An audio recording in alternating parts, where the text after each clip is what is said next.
take projection.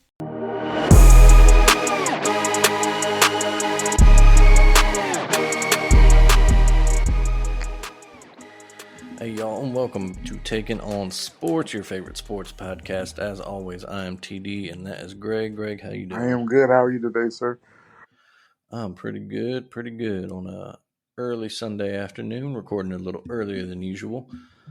We're kicking it off right as the NFL slate of games are kicking off. Kind of a little decision Sunday for a few teams anyway. Yesterday, the Chiefs locked up home field advantage, and the Jaguars clinched the AFC South. Kind of no one saw coming, but great turnaround for them after the debacle that was the season under Urban Meyer last year. I guess we'll start, of course, giving our thoughts, all that out to Damar Hamlin. Of course, that scary event happened Monday night, cardiac arrest event. He seems to be making a lot of progress, though, doing well. So we're happy there. And I just want to say a quick little, basically a screw you to everyone who tried to use that situation to advance whatever propaganda they wanted, be it anti-vax crap, or I even saw a couple people talking about this is why we should ban football type crap. Like, that's just, I mean, come on. That's some like fake intellectual crap right there. Yeah. Clearly has nothing to do with the vax. Clearly has nothing at all to do with banning football. I mean, no. That's Freak accident. Right. I mean, it was a normal tackle, nothing out of the ordinary there, and just went crazy after that. Glad that, as you said, he's making a lot of progress, and that's the most important thing there. And we just continue to hope that he continues to get better and at least gets his everything needed to live a normal life, whether that be that he doesn't play in the NFL again or not, that that at least he's able to do everyday functions with no issue there. Yeah, exactly. This is not indicative of any. I mean, look, football's got problems. We're not trying to say it doesn't. Oh yeah, there's plenty of issues with injuries, the NFL, football in general, but this is not that time or that place. This is about a man that had a freak accident occur there. I'm not sure exactly what may have caused it, and I'm not sure if we'll ever know specifically, but it's about him getting better and figuring things out, and hopefully living a long, healthy rest of his life. And that's the in and out of it. Nothing else. Our opinions other than that really matter to me. It's not about us. Yeah, exactly. It's not, yeah, and I get tired. Yeah. I guess the main thing is, even with all that Skip Bayless stuff, and everybody was pissed at him for his tweets and things, and then it ended up being about him and about other things. And I hate when folks make situations that other than that have nothing to do with them, and it becomes about them more than the actual event itself. And that's, I don't know, super annoying. Yeah, exactly. Yeah, I think the one that kind of pissed me off the most is right now it looks like the Bills are starting their game off, taking the opening kick to the house. Oh, that's Hamlin would be smiling if he's watching the game right there. Sure. That's huge. Bad for New England's playoff hopes, but good for Buffalo. Yeah, for sure. I was going to say the one that pissed me off the most was I saw something that equated football, and they talked about banning football, and they equated it to gun control. And I was like, all right, now that's two different situations. Whole different situations. Whole different, yeah. Not one, involves a tool that's literally made to kill. And the other is a sport that, yes, like we said, has problems and has, it's a violent tendency, but a freak accident that could happen in baseball or tennis. It happened in hockey years ago. I remember Chris Pronger I think he was playing with the Blues at the time. Yeah. Took a slap shot to the chest, went down, got up, and then collapsed. And it's scary, but it's freak. It's just a freak occurrence. And long term, I mean, maybe that's something that was going to be an issue, and it got discovered now instead of later. Who knows? Yeah, exactly. Yeah. But again, yeah, I think you said the best point right there. Too many people made it about them and some agendas rather than just focusing on what Yeah, the event at because hand. But yeah, again, I mean, yeah, go and then ahead. the other thing, that I saw in some podcasts, and it was interesting to see. I thought, you got to think about him long term as well, because more than likely, I don't know if he'll ever return to the NFL or not. I mean, I don't know if that's how if that how much that hurts his chances of returning, or if he ever gets to play again. But you look at, I mean, this is a guy was a 6th round draft pick. Has only been in the league Hmm. for a couple of years, so it's not like he has millions and millions saved up, and he's not doesn't even qualify for the NFL money after 5 years. You get guaranteed money every year. I mean, this is a man. Yes, to us, 800,000 is a good amount of money.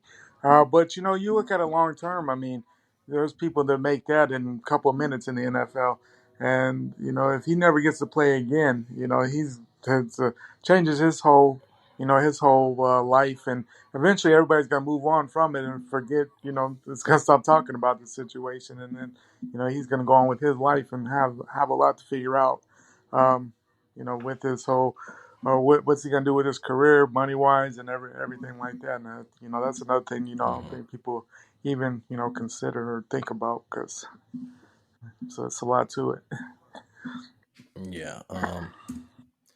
I know another great thing that came out of that was he had a toy drive that he Oh yeah, that does. was fantastic. And they got almost 4 million, or I don't know Yeah, what number it's crept up to now in donations well, after the event. So that's one thing. that's awesome. That Buffalo fan base, they do a lot of charitable things. Like they're a Hmm. hell of a fan base. Of course, with support of their team, but when it comes to donations and charity, they seem to be top notch when it comes to things like that. No, yeah, absolutely. I remember after painful as a Ravens fan, but when the Bengals beat the Ravens on the last play of the season back in I think the 2017 or Yeah. so, it helped the Bills get into the playoffs for the first time in like 15, 20 years. And Bills fans flooded, I think, Andy Dalton's charity Yeah, with over millions in donations right. too. So, yeah, Bills Mafia shows up. But I guess that's good for Yeah, that. Again, all our best wishes to Damar Hamlin. for sure. And by all accounts, he's making a lot of great progress. So that's the only important news. Exactly.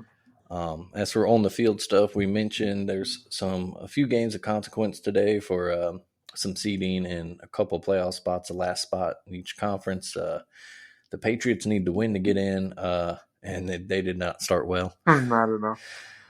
Um, they can actually still get in if they lose, but they would need the Dolphins Dolphins to lose lose to the Jets and the Steelers to lose to the mm. Browns. And then Jacksonville won last Ooh, night, so that helps them there. Which we can use there. Move on there. Mac Jones just took a big Mac Jones sack. just got Uh, lit up. My goodness. yeah, this might not be a good day for New England. I think Buffalo was fighting for a second seed now. Yeah. Um, Jacksonville, yeah, won the AFC South for the first time in 4 or 5, maybe even longer Yeah, seasons. first time 6 since maybe. 2017 to make the playoffs. And the crazy thing is, back when they went into that was it 2017 when they went they were minutes away from being in the Super Bowl, because they took Yeah, when New the England to the brink, and New England had to hit a comeback on them, and then everything just blew up for the Jags. yeah If you think about it, they were with just mighty seconds away from the Super Bowl. seconds away with Blake Yeah, Bortles at quarterback. at quarterback. That's a name you haven't heard in a while. So yeah, that's the situation there. Pittsburgh would get in; they need to win, and then also have the Patriots and Dolphins lose. Hmm. And the Dolphins situation is, I'm not sure where. I know I'm that trying to look that up right I now. think they have to win, and then the Patriots. I think they just have to win, and the Patriots lose, if I'm not mistaken. But Yeah. Let's see here. No, it's somewhere up here. I think you're right about that. Yeah, that's that Dolphins. They need to win. Yeah, you're right. They just need a win and a Patriots loss for the Dolphins to get in. pop. Uh, yeah, all very possible. Yeah, and seeding wise, the Bills. Let's see. I think they win. They're at the 2. Yeah, they needed a Chiefs loss yesterday for home field, so they didn't get that. If they win, yeah, they're the 2. And then you got the weird thing with the Bengals. The NFL called off the game, so they won't make up that game. They declared them AFC North champs, but they could still technically not host a playoff game. Yeah. If the Ravens end up the 6th seed, which by all accounts they might, because they play the Bengals today in Cincy, and they are running out basically a practice squad on offense. No Lamar, no J.K. Dobbins, no Mark Andrews. It's rough. I'm not sure if Ronnie Stanley he might play. I'm not sure, but if somehow the Ravens win that, then they would have and they finish as a 6th seed. They have a coin. Oh, wait. Oh no! If the Ravens win that, I think they would have a shot at the 5 seed, and they would go play at Jacksonville. Yeah, but then if they were to play the Bengals, then it'd be a coin flip to see who's the home team. Yeah, and if they end up with the Bengals at 3, yeah, and the Bengals would get home team,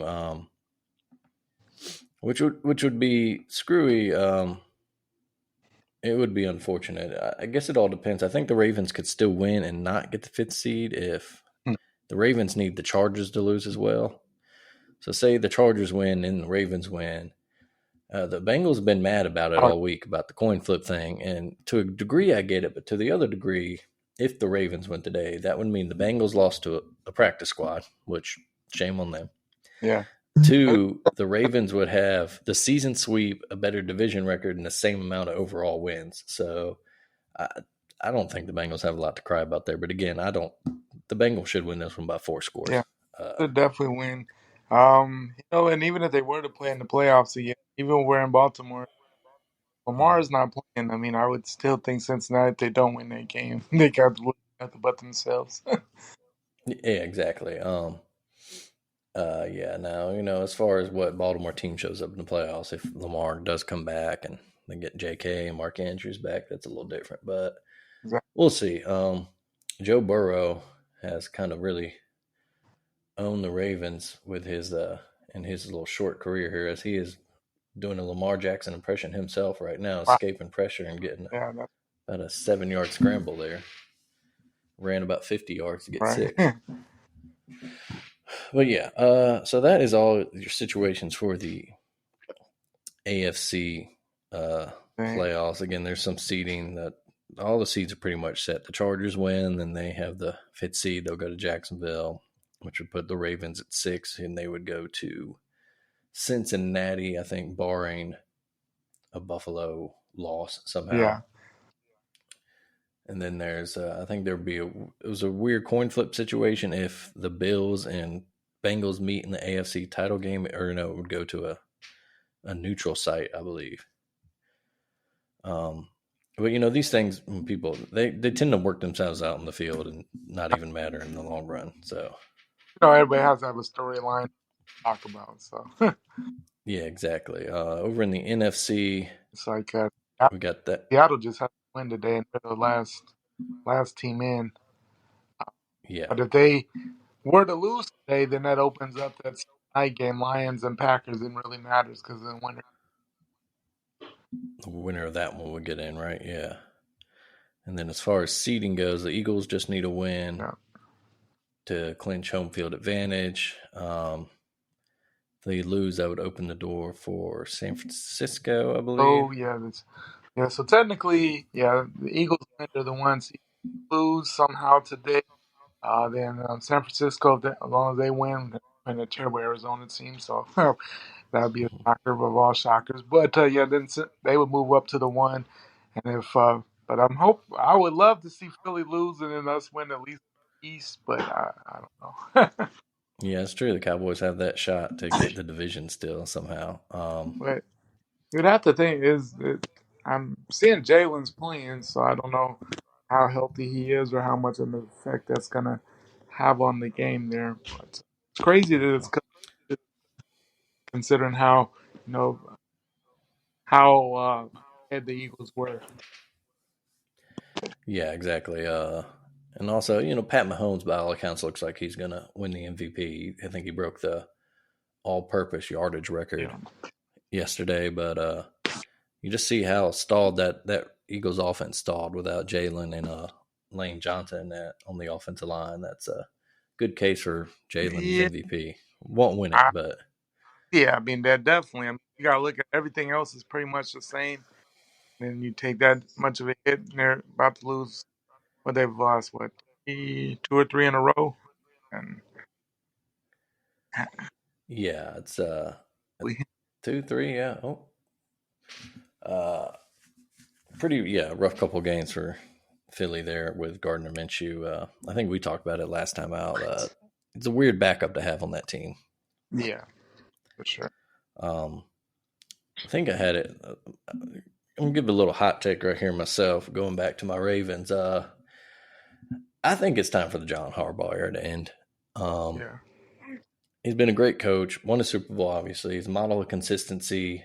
Uh, it's just that it's stalled out, and it happens in with a lot of dynasties and a lot of great teams over a while that just you hit a wall basically, and just you need a fresh change. And I think that's what the Ravens need if yeah, especially if he does kind of overhaul the offense and the coaching staff and he agrees to modernize it, then that's okay, I think. But if he doesn't, if he wants to keep Greg Roman, if he wants to keep trying to build a power running team in 2023, then he needs to, I think Steve Bisciotti, the owner, really needs to let him go and just say thank you for everything you've done here, but we just need a fresh but restart basically on the franchise because he dumbs down Greg Roman dumbs down this offense and makes it very elementary. The passing schemes are horrible. We've talked about this. You see former players on air as analysts talking about how horrible the passing scheme is, how archaic it is, right, and everyone, the knock on Lamar is like, oh, well, you have to. No, you don't have to dumb it down for him. The man ran a Bobby Petrino offense in college, which is insanely complicated, and won a Heisman Trophy with it off his arm strength. He threw for 4,000 or 5,000 yards. Like Lamar was slinging the ball yeah, when he was at Louisville. He can throw the ball and he can run a complicated offense. He can make reads. exactly. It's not hard. He's got the arm to do it. His legs are just an additional weapon. They shouldn't be the focus of his strength. And I think you've seen that the past couple of seasons with him getting hurt now for the stretch run. It cost the Ravens a playoff spot last year, and it cost them a division this year. Exactly. And they'll probably lose. I don't really see them winning a wild card game against anybody. Yeah. But I just think, go ahead. No, I was just saying sometimes things just run its course.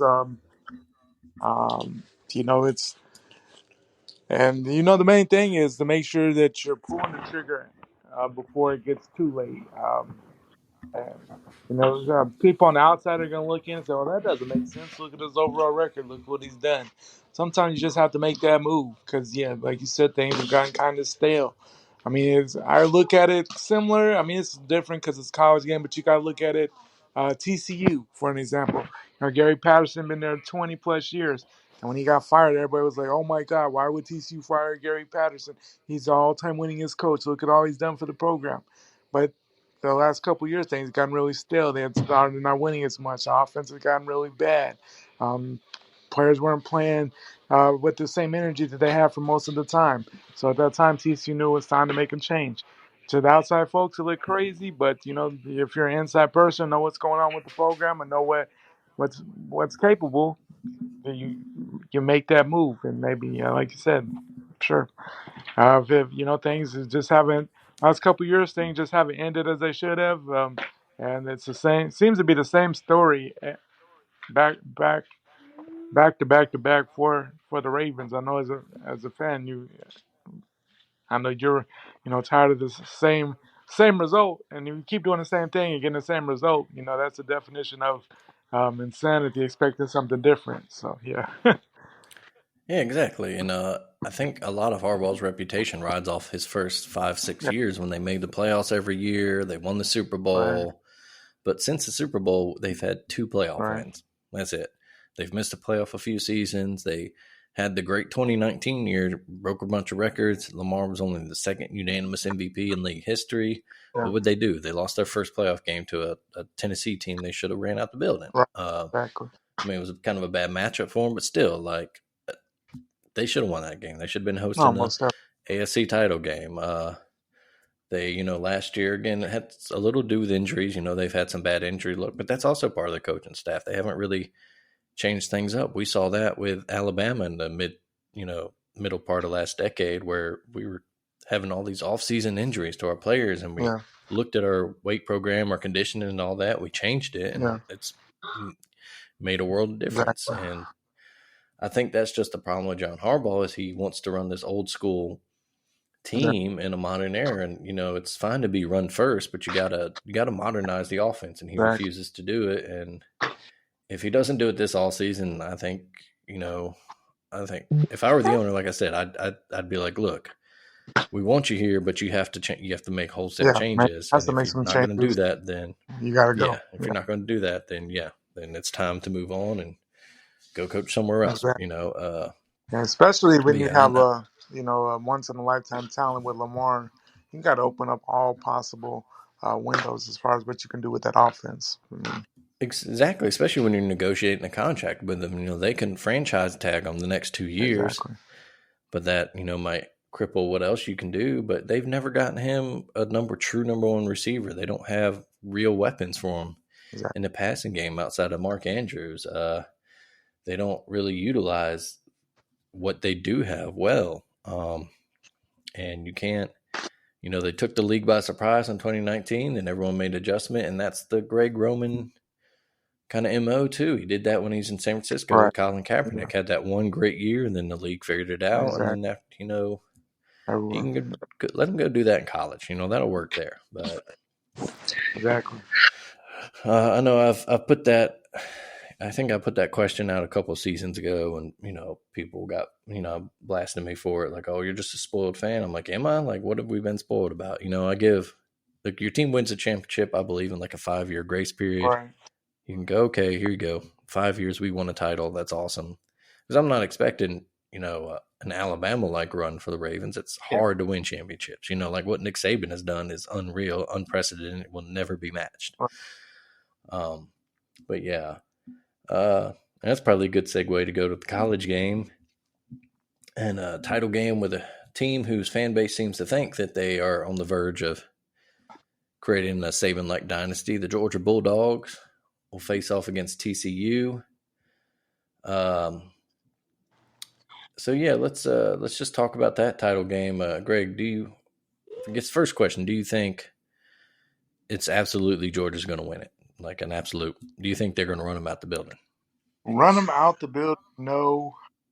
Win the game. I think that Ohio State and probably with a lot of favorites. Georgia was up completely. If anybody was thinking it was going to be a walk through the park to win the national title, but I think that probably woke up everybody. And I expect Georgia probably to win. I'd say probably end up winning between like 10 and 14, pulling away kind of late. Um, I think TCU is going to give them a game. I think TCU knows exactly how to beat Georgia. They saw that. They have a premier receiver in Johnson. It's a matter of can they get him in that get the ball to him there. Main thing though, Max Duggan can't make. He had some bad interceptions against Michigan. He can't have that at all against Georgia. Um, Yeah, exactly. Yeah, I'll use that segue. I was going to ask, what do you think? I guess I can start too. I think if we're saying TCU on offense, what they have to do to win this game, I think you touched on it there.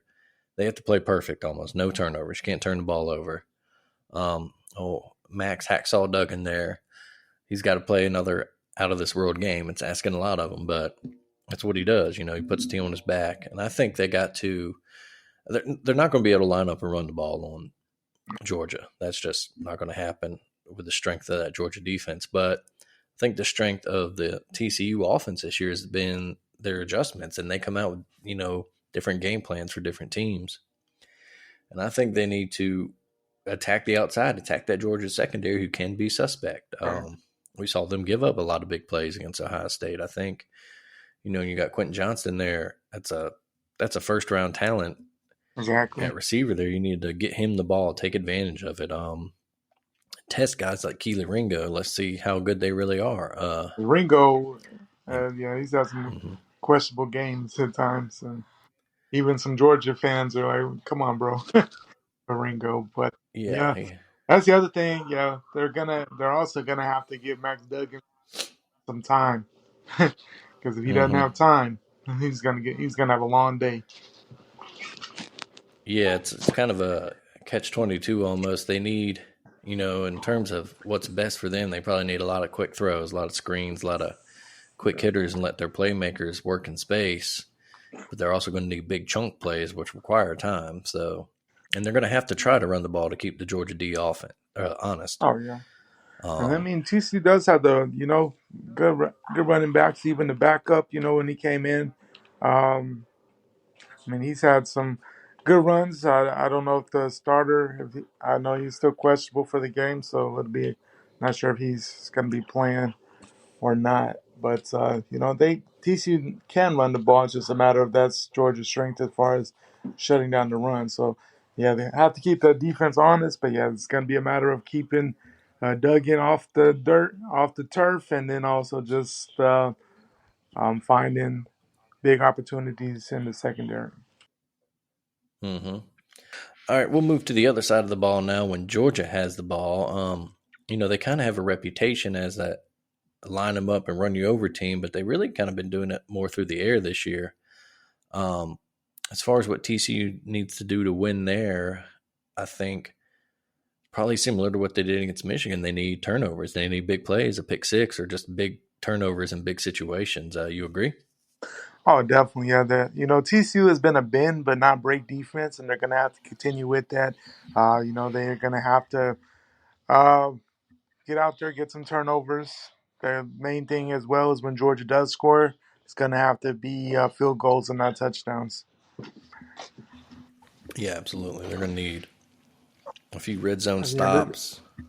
Yeah, they're going to need some big plays, force a fumble, maybe get an interception, something that, gives them an extra possession without Georgia scoring. It's going to be key to it there.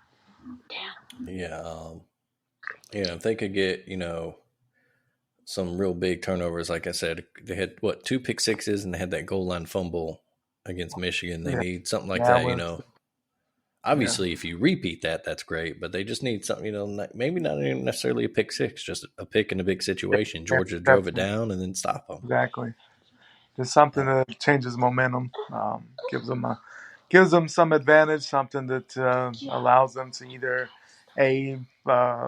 stay tied in the game or allows them to get a lead there. But I think the other big thing for TCU, they're not expected to win the game. It's the second week in a row where everybody's kind of already written them off as having a chance, and they're going to come in. They're going to be no pressure. I think they're going to come in light, ready to go, and they're playing with house money. So yeah, exactly. I tend to agree with you. I think Georgia probably in the end win by 2 scores. But I don't think it's going to be a blowout by any means. I wouldn't be surprised if TCU led at some point in the second half and Georgia did their thing, their little cardiac kid thing. Exactly, kind of like last week. But yeah. I just don't think it's going to be as bad as what people think. Just like in the semifinals, I didn't think either game was going to be what people thought it were. And it turned out it was 2 epic games that a lot of people didn't expect coming into the playoff there. But and as far as those Georgia fans, everybody talking about, they're the new Alabama and the new dynasty. Look, like you mentioned earlier in the year, they're the new bully on the block and all that. But You got to win a few more before you start comparing yourself to the Saban. Literally the greatest run in college football history. 6 national titles in what, like a 13 season span? Like, And instead of arguably could have been way better. yeah, and that includes what, 2 I mean, title you game gotta look at it losses. exactly.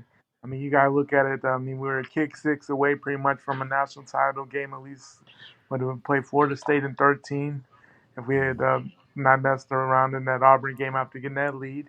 I mean, we lost in 2014 in the semifinals to Ohio State, a game we probably should have won. Lost a double-digit lead there. 15 we won. 16, I mean, came down to that last drive there. You know, normally Alabama's defense was so good that year we don't allow that touchdown. Crazy ending there Yeah, with right. Clemson after Jay went to let us down the field. I mean, then of course 2017 win the title there. 2018, I mean, made the national title and then got absolutely destroyed in the championship game after that they scored, we scored, and then after that they dominated. The picks Hmm. really changed the game with Clemson. Yeah, but I mean every year, I mean we're right there. So I mean it's not like because the Alabama fall off as we've seen has been what this year, and we still won the Sugar Bowl. I mean lost 2 games by a total of 4 points. So I mean if everybody's fall off was our fall off, they would love it. Yeah, exactly. Like you mentioned, could have been a lot more. Yeah, like the kick 6 away from a chance to win a three-peat. Yeah, 2014 had double-digit lead on Ohio State and could have put that game away. If I remember right, that was one of the few times that Lane Kiffin kind of shot himself in the foot, got a little too cute that with some on. play calls instead of Yeah, just putting the ball in a young Derrick Henry's hands and letting him run through that defense. exactly. Um, the 2016 took out of this world perfect game from Deshaun Watson. And like you said, that defense had made so many plays all year, couldn't make one more to win. Right. 2018, yeah, that was an ass whooping. That's can't change that. 2019 ran into that buzzsaw LSU Exactly. offense, but even then, Even in, what happens if there's a healthy? What if Tua doesn't get hurt that year? What if there's a healthy Tua? How yeah. does that change that game? And then also, the Iron Bowl. I mean, Mac Yeah, Jones got put into a bad situation. I mean, his first time really playing an important game, and it's just happens by Iron Bowl. And and if you win, you're probably in the playoff. I mean, yeah, I mean, and then what we had 2 pick sixes that game, which yeah, not, including one off the receiver's ass that the yeah, linebacker caught. Just yeah. a weird one of Something those that's weird iron balls and Jordan Hare things. yeah, and something that's not going to happen. And as we've seen, I mean, Mac Jones learned a lot from that and had a hell of a 2020 season. But Yeah, I think came back. Yeah, one of the best, maybe even a better offense in that 2019 LSU. 2021 SEC champs, and yeah, lost the Georgia in the title game, which Georgia pulled away from, won by a couple of scores in the end. But that was also sure. without like 5 starters, including your 2 best receivers. If Alabama's healthy, maybe that game changes. So, like you said, that's a But too, I mean, that's a game we had just played with a couple weeks before. So I mean, it's hard to beat mhm. fights, especially when you just beat them, dominated the home state. I mean, of course, they're going to come in with a different fire. It's national. Yeah, Team. Hard to beat a team twice in a season, much less a month. yeah, exactly. So yeah, call us in a decade and if you and change Georgia fans, and if you've done that, then you can talk Right. I mean, talk if that you would, talk. But yeah. and we're not taking away from anything Georgia's done Oh yet. no, it's been But quite the run. I mean, 2 perfect regular seasons, the mhm, chance of winning a national title, uh, undefeated this year. First time possible for back to back since us in 2011 and 12. I mean, it's been quite the run there. But yeah, and then, I'm not sure if it's necessarily even all the Georgia fans. I think it's just the national, the pundits, looking for those talking points. They love to move on to mhm, the big thing and you know love to talk about all the Alabama's dead. Let's move on to the next thing. But we've seen that so many times. I mean, for a while it was going to be Ole Miss. It was going to be that thing, and then it was going to be Auburn. But be that thing after that, and it's always who's going to replace Bama. This is probably the most, I would say, the most consistent argument they've had. 'Cause, I mean, Georgia. I mean, what Kirby's done has been quite impressive there. I mean, um, in his tenure there, but it's his third national title game there already. So I mean, more so than what we the Georgia fans have seen in their whole lives, for sure. And I mean, it's been quite the run, but yeah, you're definitely gonna have to add some more before you say, "Oh, this is definitely the next dynasty." And I saw something the other day, which I reposted on Facebook from Funny Man.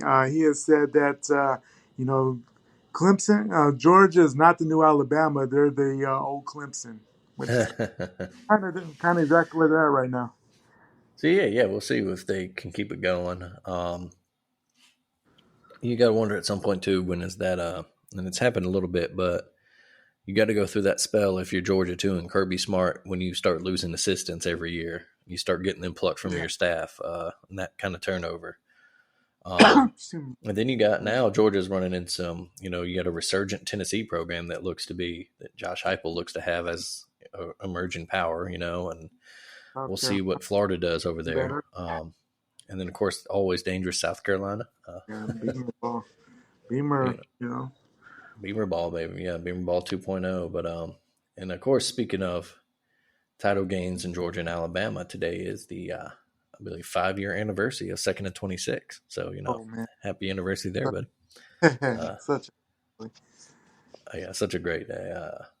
I remember I think I talked about it on Twitter earlier today too. Shared a clip of it, and just someone compared it to just like the best feeling they had ever watching, football. It's just total elation. And I do remember we were watching it at our house, and it was me, my now wife, and our roommate at the time. And just remember after that sack on first down, sat down, was like, all right, well, I know how this is going to end. We're going to lose via missed field goal.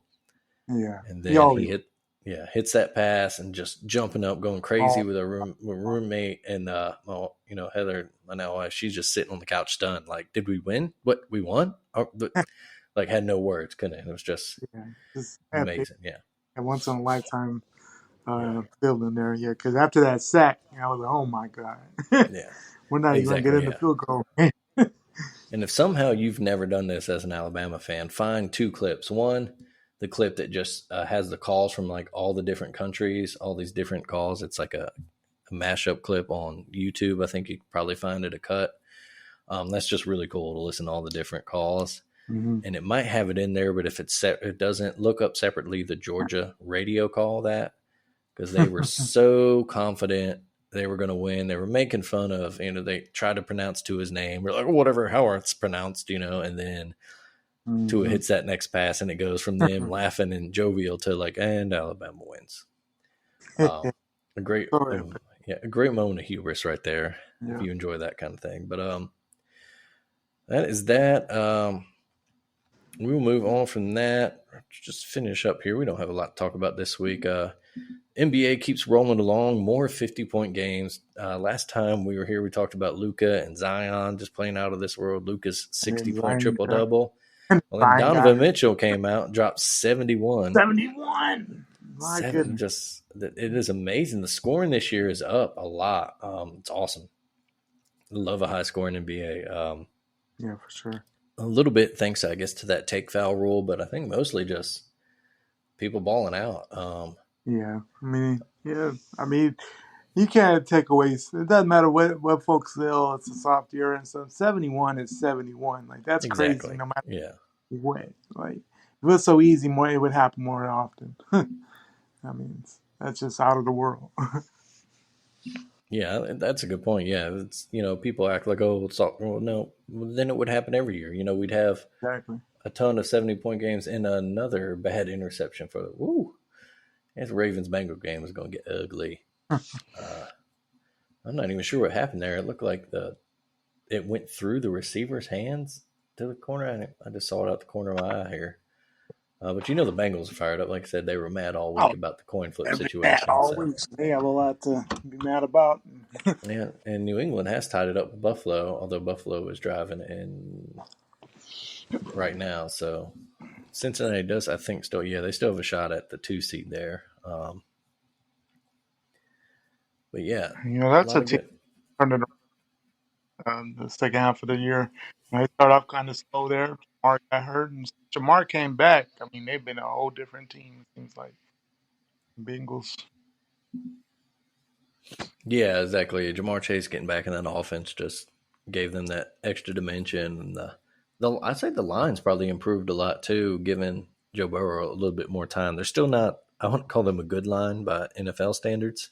No, but they're I mean, they're not as bad as what they have been. I mean, he's able to live. Yeah, exactly. He's able to stay on his feet and not take as many just horrible shots.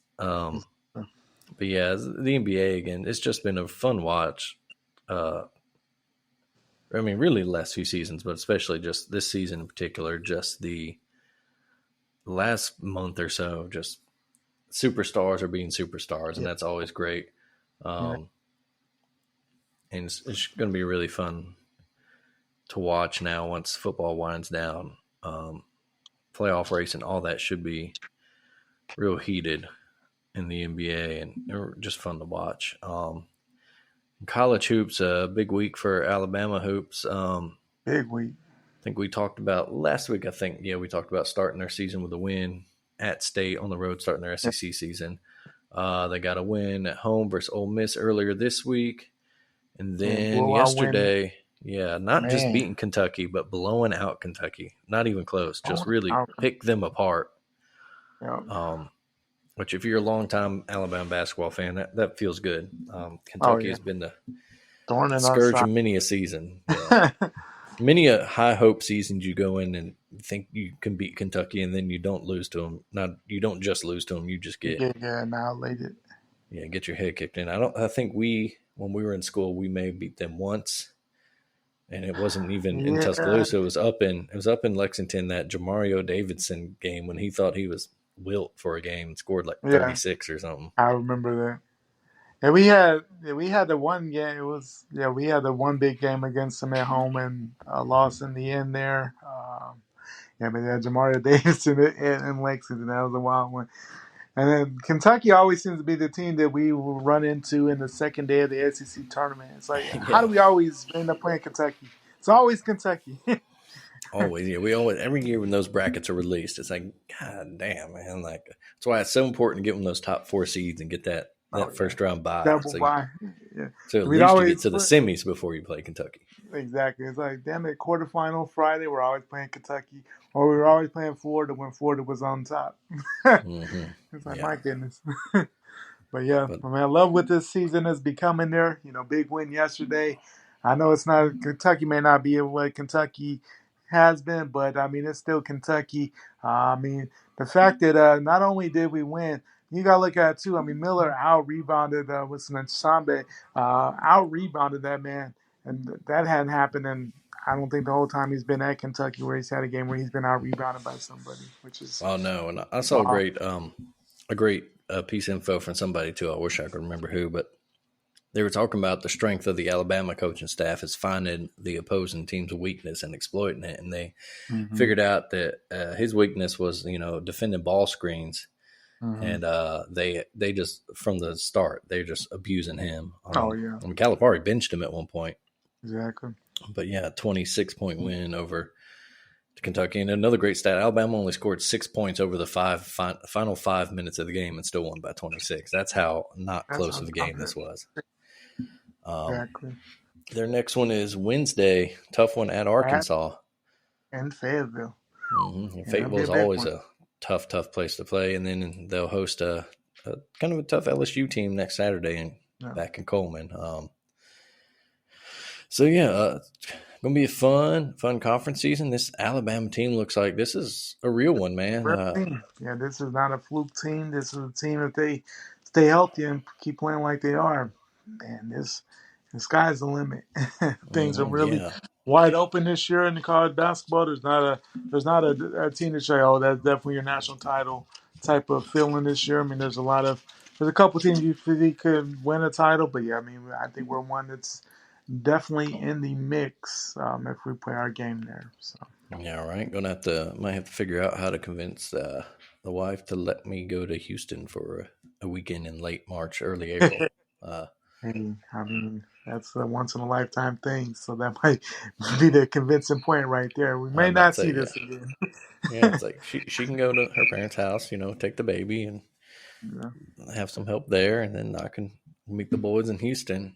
Because yeah. yeah, like you said, something as a long time Bama basketball fans have been waiting for this for a while. There's always kind of a fun Every question now and again, online. Would you trade one Alabama football title for a Final Four appearance? And I think I would. yeah, I think I would too. I'd do it. I mean, We may just the not have one. to. I We mean, might it this year. Yeah, just the one. might. Yeah, just the one.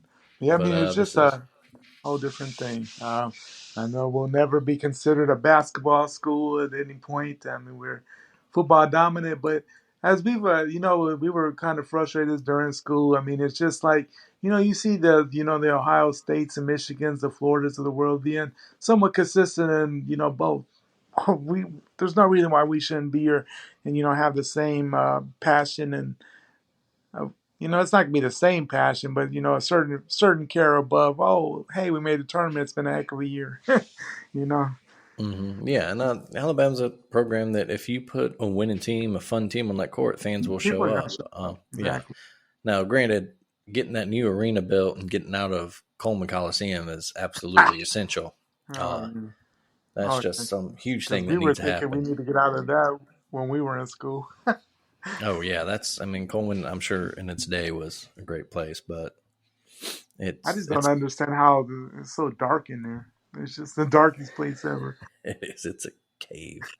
Um, but yeah, and you look at schools like Ohio State and Florida, back in the day, you can have two high quality national title contending programs In in the both same sports. athletic department. Yeah, it's not out of the Yeah. realm. Hell, you can have three. I mean, hell, Louisville did it earlier, last decade. They had, great football seasons. They had a Final Four win. And They had a national title in baseball. Like you can have yeah, you can have multiple. everything going on at once. Mhm. And I mean, you still consider Ohio State a football school, but yet they can still be a consistent basketball.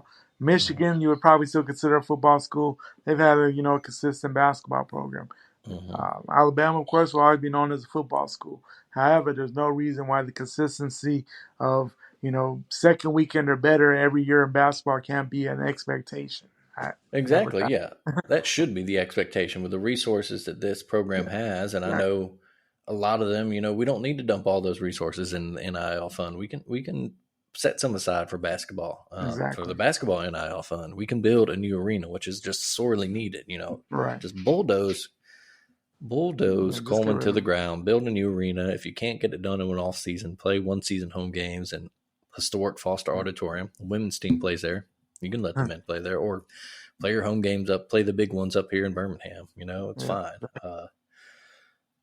Just getting the arena built, and but yeah, exciting season for Alabama basketball. They look great on both sides of court. Yeah. And one thing I tweeted it yesterday, but to the announcers that refer to us as Roll Tide, like Roll Tide is winning right now. Like, no, that's not. It's not a noun. We're Alabama or the Crimson Tide or the All Tide or right. Bama. Roll Tide is Yeah. our chant. Um, Yeah. it's just a weird Exactly. thing that the guy on the game yesterday, the analyst, I forget who it was, but he was doing that. He's like, and Roll Tide is looking good right now. I was like, that's not, no, like, Yeah. that's not how that goes. You could say the tide is rolling right now. Yeah. Exactly. Uh, Yeah. it's Yeah. just a weird little thing. Like, that's not how that language works, y'all. Exactly. Greg, you got anything else in the world of sports? Not a whole lot. I think it's just gonna be this should be a. I think we're gonna see some surprises today as far as for the playoffs. There, I don't think, and I'm hoping that we get to see that Lions Packers game mean something tonight. I think that'd be fun. Mm-hmm.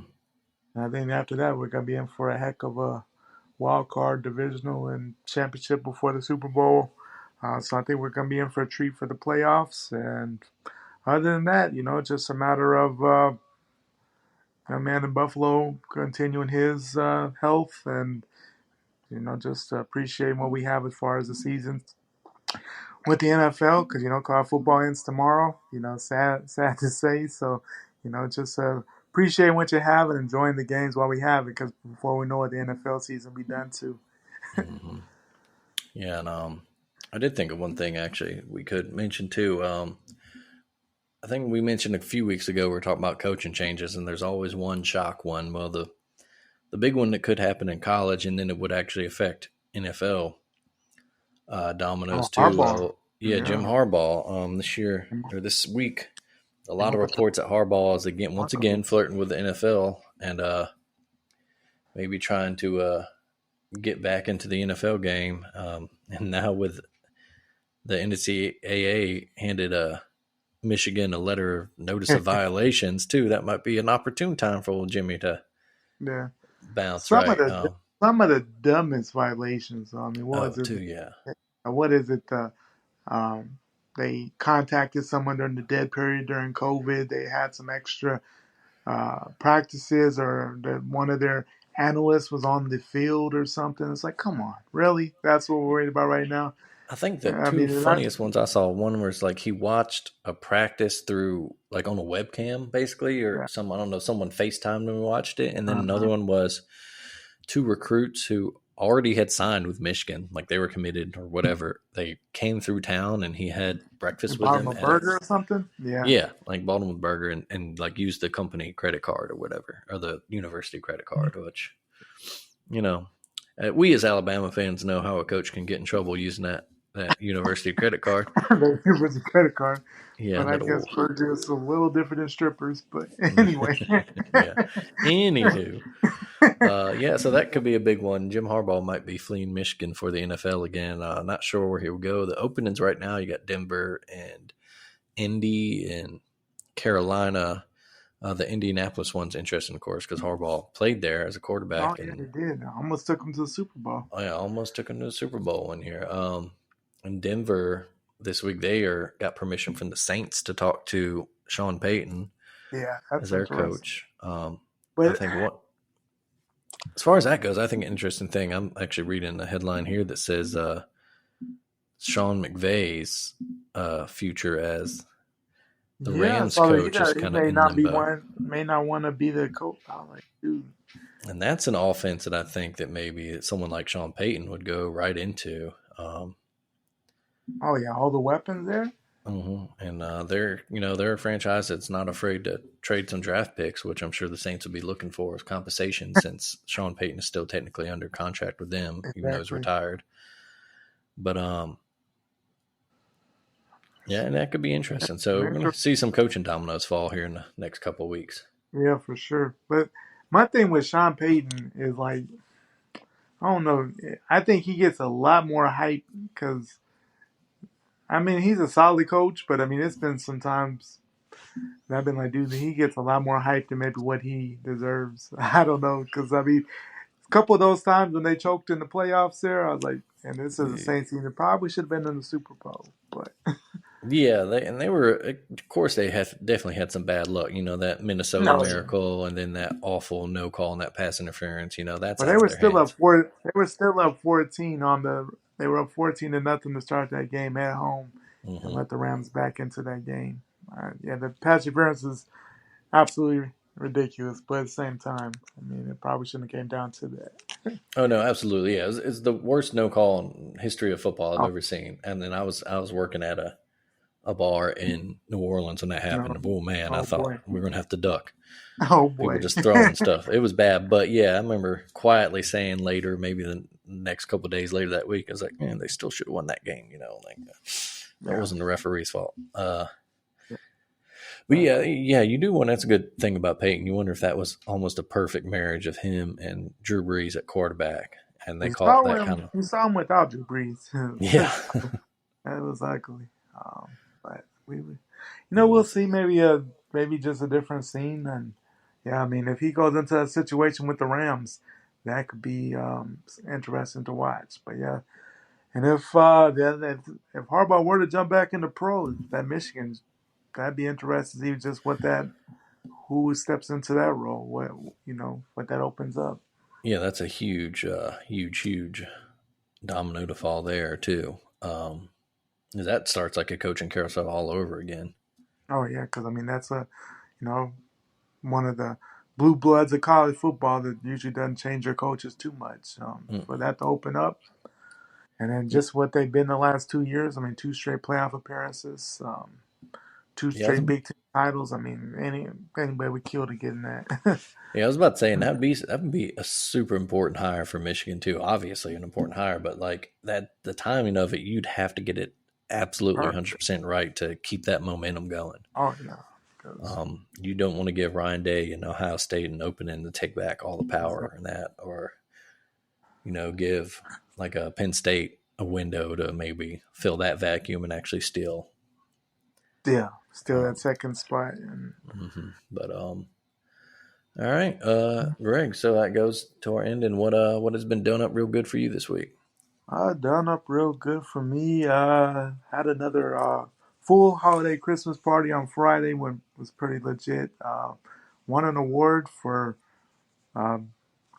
just I guess working by the I guess the presidents of the company there, living by the guidelines there, or what they I guess the company sayings and what they would like their employees to go by. So I got nominated for that and won an award Friday night. So I was like, man, I was shocked. I was like, man, I must have bribed somebody along the way. But that was pretty cool. How about you?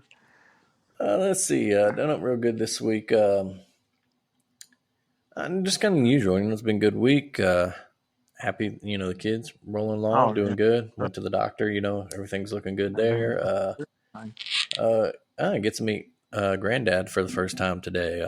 My dad, Awesome. he wasn't able to, had the flu when he came home from the hospital, so you didn't want to meet him then. And then after he got over that, he caught COVID again from family members. So he's finally good and healthy, and so he's on his way to come meet the grandkid today. So that's good. Actually, can't wait. Yeah. So he's been probably most excited of anybody to meet him. So that's what's done up real good. But that'll do it for us here today, folks. As always, check out everything else on the Alabama Take family of podcasts and on the website, alabamatake.com. Do enjoy it. Join us again next time. Greg, I'll see you. Yes, sir.